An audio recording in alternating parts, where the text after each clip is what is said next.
Hey guys, what's going on, and welcome back to What Shall We Do Next. And today I'm coming back at you with another movie review, and this one is a movie that I watched last week, and it is called Hereditary. You guys have probably heard about it. I think it's on Netflix. I didn't watch it on Netflix. I watched it someplace else, but I think it is on Netflix.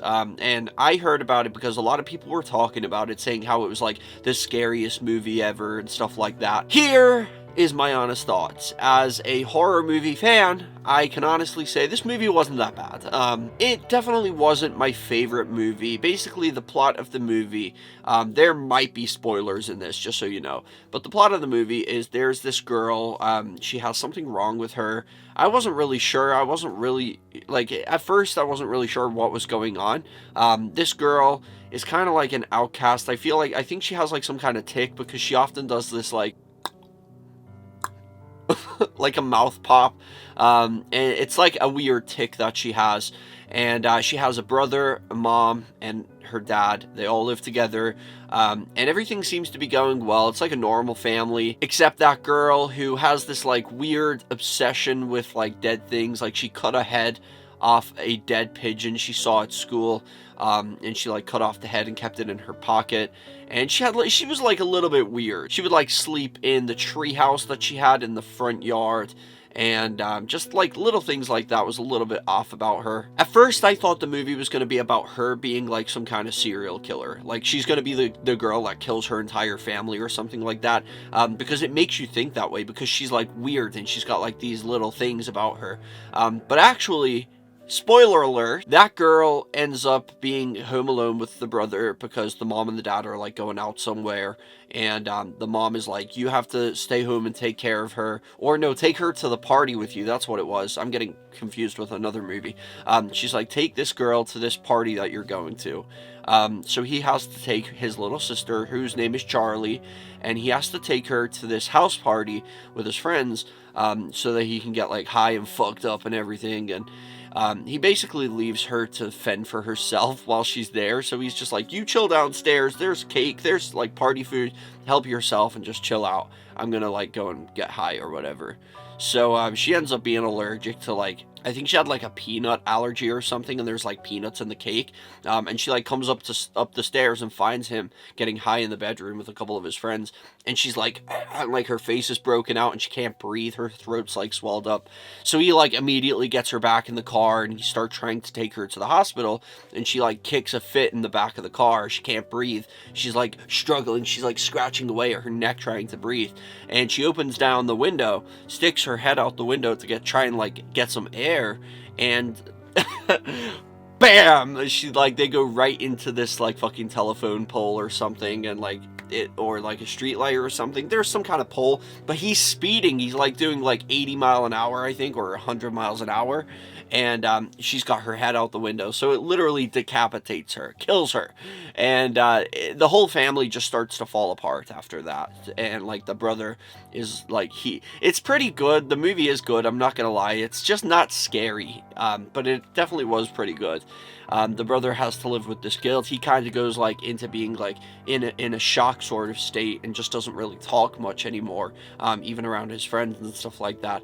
The mom is trying to find any kind of way to cope with this that she can. She found the body in the car, like with no head, the very next morning, because the brother didn't know what to do. He literally just went home and went to bed. But like the way that did that, like people would actually do that, which is what made it more realistic. Instead of him like screaming and, you know, doing stuff, it did show like that other people do handle things like that.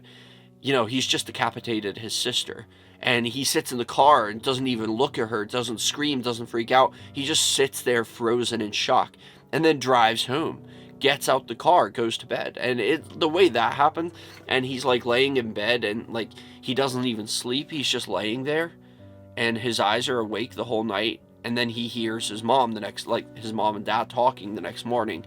And it builds up to her finding him. You can hear the conversation from his bedroom. And she's like, okay, bye, honey, I'm going to work now, going to get in the car. And then you hear the almighty screams of a mother that's just discovered her decapitated daughter in the backseat of the car. It was really, really sad in some parts.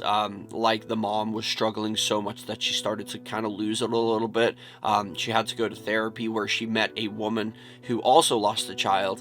And the woman became really good friends with her. She invited her around to the apartment. She let her cry, let her vent, let her talk about her feelings. And she ends up getting into like some kind of seance with this woman because the woman went to visit a psychic or like a medium or something. And they did like a ritual, almost like a Ouija board, but with a glass on the table, and it would like move around. And she shows this to her and says like, your daughter can communicate with you if you just check this out. But it turns out to be something else. I won't spoil any more of the movie for you, but a lot of crazy shit starts to happen. It gets bad. And by the end of the movie, wow, you would not believe it. It's really crazy. But I wouldn't say, like I said, it wasn't one of my favorite movies I've ever seen. I feel like it was a one-watch type of movie. Maybe two, because I feel like there's a lot that I've already forgotten about. But that's just it with that movie. It's not that memorable to me. There are certain scenes that have stuck with me that I thought were really good. But the story and the characters even, they didn't really, like, make me... I didn't have that emotional attachment to them like I do with some movies. But I feel like I really felt empathy for a lot of them, especially the mom, even the brother, even the dad. Like, I really felt for the dad in the one scene. The dad seemed to keep it all together. He was trying to be the man of the house and trying to be strong for everybody else. Even sitting around the dinner table, the mom and the son were blaming each other, screaming in each other's faces. The dad was trying to just keep everybody, he was trying to literally keep the family together. And he was dealing with his own pain too. He just lost his daughter. But then there's that one scene when the dad, like, realizes he's losing control of all of this, and there's nothing he can do. It's just his whole life's falling apart, and he breaks down and cries. Like, that really got to me, that part. You could see that he was trying to be the glue that kept everything together in such difficult times, and he just couldn't do it. And it got really sad, but it was very good. I liked the plot twist at the end. There's a couple of scenes that were pretty scary, and there was like a couple of good jump scares. But yeah, I would say it's worth checking out if you guys haven't seen it. But I wouldn't say it was like everybody was like, oh, it's the fucking scariest thing you'll ever see. No, I've seen scarier movies than that. But it was good. It was definitely worth watching. It definitely gave me like, I feel like it kind of gave me sort of like Annabelle Comes Home vibes, but without the doll. It just kind of gave me that vibe, especially toward the end. But anyway, guys, I would say this movie was pretty good. I would recommend watching it if you haven't seen it. If you have seen it, let me know in the comment section for question of the day. What did you think of it? Smash a like on the video, and don't forget to follow me on my new YouTube channel, because I'm going to be quitting this one. Don't forget, guys, so make sure you follow me on my new one. Subscribe to it. Links in the description and on the pinned comment. And also vote for me on Face of Horror. I'm in the finals now, so just a week to go until we find out who the winner is, I guess. But I'll see you guys in the next video. Peace out and chase your dreams.